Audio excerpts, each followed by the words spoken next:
Ketika bicara tentang Piala Dunia, kurang lengkap rasanya bila tidak menyertakan nama Brasil di dalamnya. Sepanjang gelaran ini diadakan, tim Samba tak pernah sekalipun absen. Mereka selalu menempatkan nama di dalam daftar peserta terbesar sepak bola.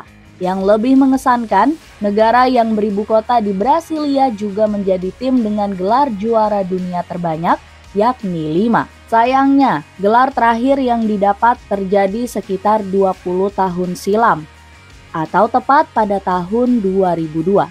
Selepas melakoni gelaran Korea-Jepang, Brasil tak pernah lagi mengangkat piala.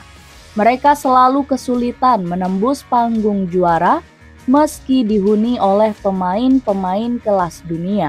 Tahun 2002 memang terasa sangat istimewa bagi Brasil. Mereka menjadi pemutus kutukan setelah peraih juara biasanya hadir dari benua digelarnya Piala Dunia.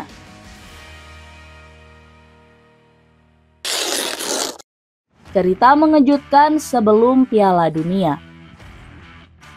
Sebelum masuk ke gelaran Piala Dunia 2002 atau setelah melakoni edisi 1998, Brasil tampak limbung. Pada gelaran Copa America 2001, mereka harus tersingkir dari Honduras di babak perempat final dengan skor 2-0. Lalu dalam kurun waktu tersebut, mereka juga melakukan setidaknya 4 pergantian pelatih, dari Mario Zagallo ke Vanderlei Luxemburgo. Kemudian pada tahun 2000, Candinho sempat menjabat sebelum akhirnya digantikan oleh Emerson Leão. Setahun sebelum Piala Dunia dimulai, barulah Brasil bertemu dengan sosok Luis Felipe Scolari. Ketika itu, Brasil mengumpulkan sebanyak 65 pemain untuk diseleksi. Scolari coba menemukan formula yang pas. Dalam prosesnya, Rivaldo sempat ingin pensiun dari karir internasionalnya. Entah apa masalahnya, yang pasti menurut Sport In-Depth, dia mengalami gangguan psikologis. Selain itu, klub pemilik pemain dengan kaki kiri terbaik itu, FC Barcelona, berargumen bahwa Rivaldo tidak cukup fit untuk bermain di Piala Dunia. Beruntung Brasil sukses meyakinkan sang pemain untuk mau bergabung dengan skuad yang terbang ke Asia. Selain itu, Brasil juga nyaris kehilangan The Wonder Boy, Ronaldo de Lima, yang sempat mengalami cedera. Mereka yang kemudian mengambil alih sang pemain dari ruang perawatan Inter Milan mampu membuat pemulihan sang superstar jadi lebih cepat. Scolari ketika itu meminta Brasil untuk memanggil dokter terbaik guna menangani cedera Ronaldo. Yang tak kalah mencengangkan dari kasus Rivaldo dan Ronaldo, Brasil juga diperkuat oleh kiper setengah cacat, Marcos Roberto Silveira Reis, yang jadi andalan di bawah Mistar sejatinya tengah mengalami cedera parah. Ia hampir gagal membela Brasil, andai ketika itu jujur kepada Scolari. Menurut sang agen, Marcos sebenarnya menderita patah pergelangan tangan sejak lama. Cedera itu pun sebenarnya tak pernah pulih. Namun sang kiper tetap memaksakan diri tampil di ajang Piala Dunia tanpa ada yang tahu kondisi tentang dirinya. Ia bahkan hampir tak sanggup mengikuti latihan. Di dalam pertandingan, menangkap bola pun ia hampir tak sanggup. Ia mengeluh setiap hari, tapi memilih bungkam kepada pelatih, kata agen Marcos. Skuad bertabur bintang dan gelar juara tak terlupakan. Ketika Rivaldo, Ronaldo, dan Marcos memilih berjuang meski memiliki kondisi tak meyakinkan, kekuatan mereka terbantu dengan adanya bintang lainnya. Sebut saja Ronaldinho, bocah anyar dari sudut Porto Alegre yang ketika itu baru berusia 21 tahun. Kemudian ada Roberto Carlos dan Cafu, yang sama-sama masih memiliki musim mengesankan bersama klub masing-masing ketika itu.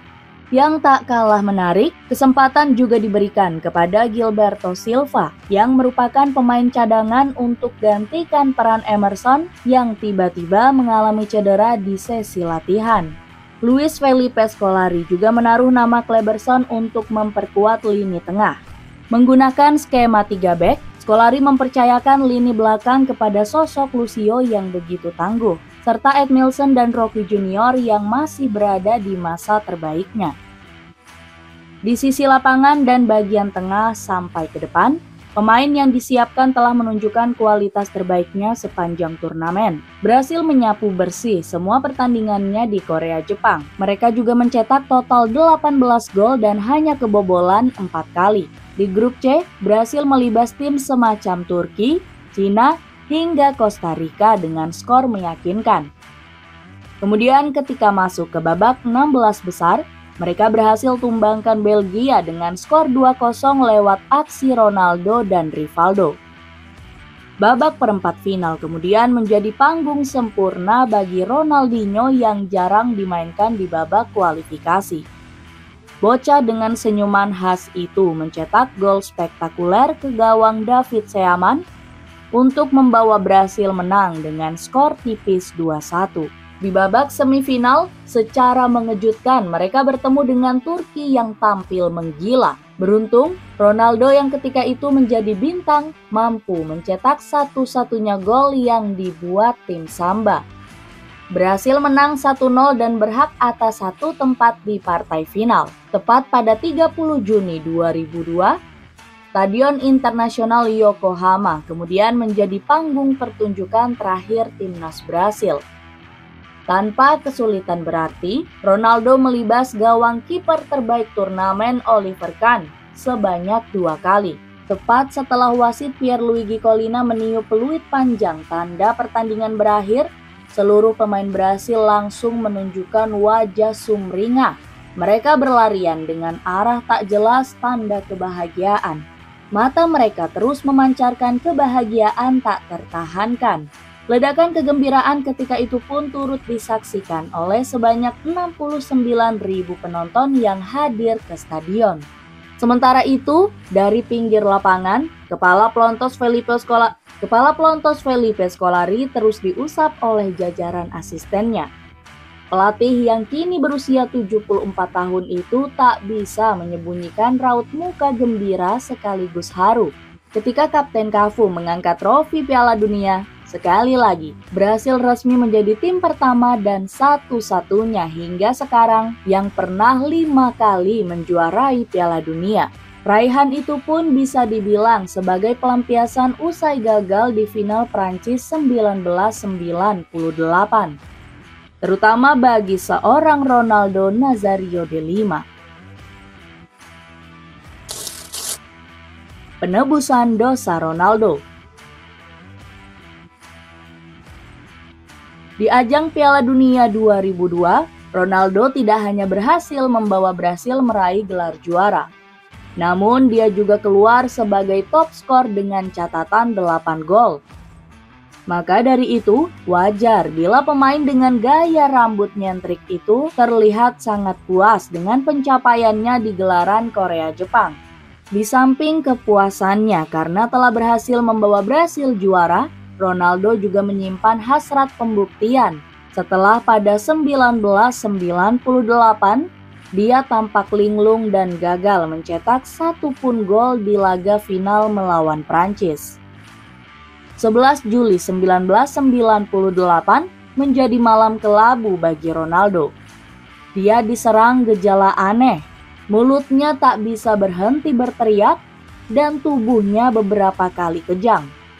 Roberto Carlos yang menyaksikan insiden mengerikan itu segera bergegas menemui tim medis dengan kabar menyebut bahwa mustahil Ronaldo tampil di final.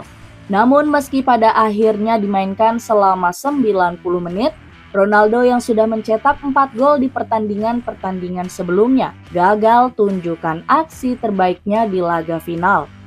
Dia seperti dibius untuk menjadi gagap, di mana hal itu dibuktikan dengan berbagai kegagalan yang diperlihatkannya sepanjang pertandingan. Banyak yang menilai bila peristiwa itu adalah bagian dari konspirasi yang menyebut bila Brasil telah menjual pertandingan kepada FIFA dengan imbalan uang dan kemudahan meraih gelar di 2002. Malah ada pula yang menyebut bila Prancis telah berlaku curang dengan sengaja memberi pil agar Ronaldo tak mampu tampil maksimal. Akan tetapi apapun itu, Kejadian mengerikan yang menimpa Ronaldo di tahun 1998 masih menjadi misteri hingga sekarang. Yang terpenting, dia sudah berhasil menebus dosanya dengan memberi gelar juara kepada Brasil pada edisi berikutnya. Kesempatan Brasil di Piala Dunia 2022. Terakhir kali meraih gelar juara pada tahun 2002 jelas menjadi sesuatu yang tak mengenakan bagi tim sekelas Brasil. Berangkat dari semangat Korea-Jepang, Tite yang jadi pelatih tim Samba saat ini bertekad untuk mengembalikan trofi Piala Dunia ke negara dengan populasi sebanyak lebih dari 200 juta jiwa. Mereka pun sangat berkesempatan mewujudkan mimpi tersebut, mengingat skuad yang dimiliki saat ini tak main-main. Terdapat nama Alisson Becker di bawah Mistar, Marquinhos hingga Thiago Silva yang sangat berpengalaman di lini belakang. Casemiro, Antony, dan juga Lucas Paqueta yang punya ambisi besar. Serta pemain hebat lainnya macam Vinicius Junior, Neymar Junior, sampai Richarlison. Dan dinilai bakal jadi ancaman serius bagi negara-negara favorit lainnya. Kira-kira mampukah Brasil memutus dahaga 20 tahun tanpa gelar Piala Dunia?